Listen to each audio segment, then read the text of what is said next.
Ada kembali di Apa Kabar Indonesia Malam, pemirsa. Seperti yang sudah saya informasikan tadi sebelum jeda bahwa juga bergabung dalam diskusi ini Bang Didi Irawadi dari fraksi Demokrat dan juga Bang Amin Aka dari PKS. Assalamualaikum warahmatullahi wabarakatuh. Selamat malam. Selamat malam. Bang Didi, Bang Amin. Selamat malam. Baik. Waalaikumsalam. Selamat malam, Mbak Putri. Baik, tapi sebelum nanti kita akan berbicara dengan para wakil rakyat ini kita akan dengarkan terlebih dahulu dari Bang Said Iqbal selaku Presiden KSPI, Konfederasi Serikat Pekerja Indonesia. Assalamualaikum warahmatullahi wabarakatuh. Selamat malam, Bang Said.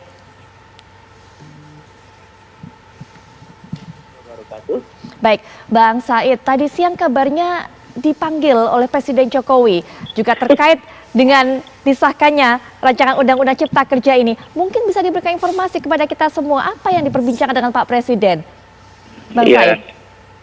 Prinsipnya proses pertimbangan lah. Nanti akan ada tindak lanjut bahwa Bung Andi Gani Nenawea, Presiden KSPSI akan dipanggil kembali. Kami menyampaikan 10 alasan yang melatar belakangi mengapa buruh menolak Omnibus Law, RUU Cipta Kerja, khususnya klaster ketenaga kerjaan yang telah disepakati oleh pemerintah dan DPR RI melalui Panja Balek. Memang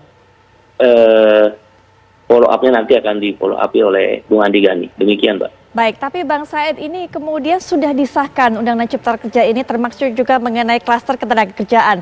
Tanggapan dari Bang Said sendiri? Yang pertama, DPR tanda petik lah ya. Suasana kebatinan semua buruh itu dikhianati oleh DPR.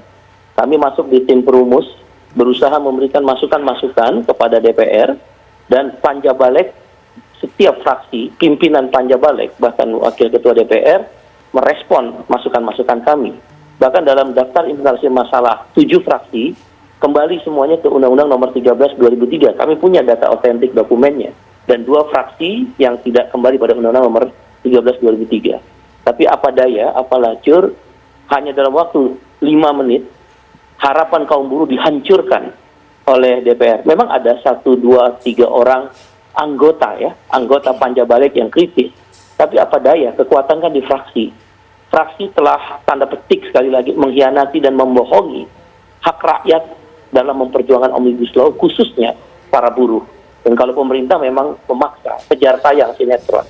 Bagaimana mungkin DPR dan pemerintah bisa menyetujui perdagangan tenaga kerja manusia, bukan trafficking ya, bukan perdagangan manusia, di mana melalui agen outsourcing itu boleh seumur hidup semua jenis pekerjaan.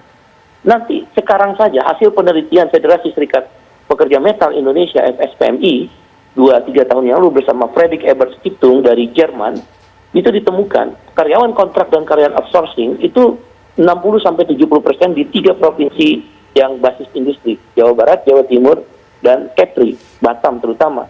Bisa dipastikan dengan outsourcing seumur hidup, angka 80-90% akan tembus. Kalau begitu masa depan buruh bagaimana? Negara tidak hadir melindungi kepentingan buruh. Orang selalu mempersoalkan buruh menentang Omnibus Law menghambat penciptaan lapangan kerja. Kita setuju. Yang kita nggak setuju, ketika memasuki pasar kerja, siapa yang melindungi? Di mana negara? Kalau begitu buat apa kita bernegara? Kalau orang bisa diperdagangkan tenaganya, si agen outsourcing kan cuma dapat fee aja. Dia nggak peduli dengan JKP itu yang pemanis-pemanis yang ditawarkan pemerintah. Dia tidak peduli dengan iuran jaminan kesehatan, jaminan pensiun. Yang dia peduli fee. Dia dapat fee, udah cukup bagi dia. Nah kalau agen outsourcing kemudian karyawan ditaruh di satu perusahaan tertentu, dikontrak misal katakan 10 bulan, 2 bulan dipecat oleh karyawan pengguna, usernya dibalikin ke agen outsourcing, siapa yang bayar sisa kontrak 8 bulan itu? Di mana negara? Baik. Itu yang kita persoalkan. Baik, Bang Said. Baik, Bang Said, mungkin kita akan stop di situ dulu karena kita akan langsung minta tanggapan dari Bang Arteria Dahlan. Kita tadi sebenarnya di awal sudah bahas mengenai masalah upah, kita akan langsung bahas ke poin outsourcing yang menjadi sorotan dari Bang Said. Silakan Bang Terry memberikan tanggapan. Ya, kalau saya, Bang Said ini mitra diskusi, teman dialog, sekaligus guru saya karena Bang Said ini luar biasa bisa melihat dari berbagai perspektif dan spektrum yang berbeda. Saya mudah-mudahan Bang Said bisa melihat bagaimana kami fraksi PDI Perjuangan sudah bekerja luar biasa. Saya juga yang menemui Bang Said pada pertemuan di DPR, sekaligus juga semua masukan-masukannya teman-teman, masukannya Bang Said itu tidak ada sedikit pun yang tidak kita masukkan. Kita masukkan full sebagaimana bagian daripada dim resminya PDI Perjuangan Bang Said. Nah, tadi ada dikatakan sedikit, saya ingin klarifikasi mengenai PKWT, mengenai outsourcing. Itu kemarin Panja Balek sudah sepakat untuk dikembalikan kepada undang-undang existing tuh Bang Said. Nah, kemudian kami juga memahami betul Bang, ini kan bahasanya bahasa kita. Masa depan buruh, masa depan pekerja adalah masa depan bangsa Indonesia. Tentunya akan menjadi concern. Makanya kalau Bang Said lihat bagaimana kami memperjuangkan, itu tidak ada satupun ayat yang luput daripada komentarnya PDI Perjuangan, daripada masukan-masukannya PDI Perjuangan. Bahkan Bang, kalau dilihat, memang yang kita boleh katakan tidak sesuai atau sepaham itu kan pada saat kita yang diupah dan yang di pesangon. Tapi semuanya kalau pesangon kembali ke 32 kemarin malah cuma satu diupah. Tapi semua yang diperjuangkan oleh buruh, oleh pekerja, oleh Bang Said yang disalurkan melalui fraksi kami PDI Perjuangan, insya Allah dan alhamdulillah kan tercover. Jadi tidak dari 10 poin itu memang yang masih agak mengganjal itu di komponen upah dan di komponen pesangon. Baik. Tapi kami mendapatkan instruksi langsung daripada Ibu Ketua DPR, pembina fraksi kami juga saatnya untuk melakukan pengawasan-pengawasan terkait dengan janji-janji yang pemerintah hadirkan terkait dengan paparan di depan Panja Balek pada saat pembahasan undang-undang. Jadi tenang Bang Said, kami akan menjadi tetap mitranya teman-teman pekerja dan buruh untuk mengawal ini semua. Baik, nanti kita akan minta tanggapan Bang Said mengenai hal ini. Tapi mungkin Bang Didi Irawadi ini bisa memberikan cerita apa yang terjadi juga tadi. Karena dari Demokrat juga walk out saat rapat ini berlangsung, Bang Didi.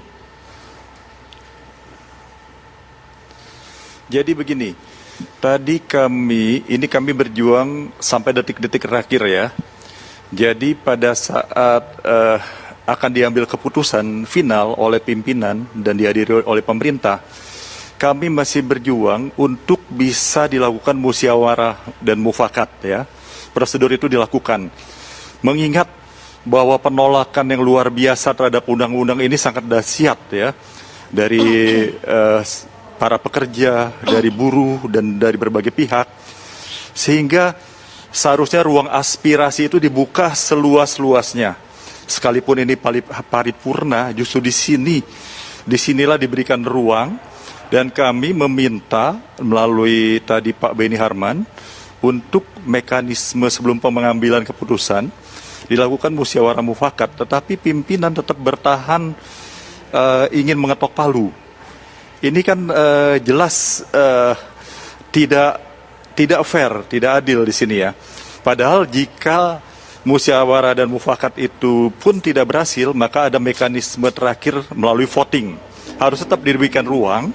Mengingat sampai hari ini kita melihat betapa kontroversinya undang-undang ini, ya, betapa kontroversi undang-undang ini, betapa banyak aspirasi yang masih ingin disampaikan berbagai pihak, ya, utamanya kaum buruh, kaum pekerja yang merasa sangat dirugikan oleh RUU ini. Begitu. Baik, Bang Didi, nanti kita akan lanjutkan perbincangan. Kemudian juga nanti kita akan minta bagaimana tanggapan dari Bang Amin, karena PKS ini juga merupakan salah satu fraksi selain Demokrat yang menolak hadirnya ataupun disahkannya Undang-Undang Cipta Kerja ini. Kami segera kembali.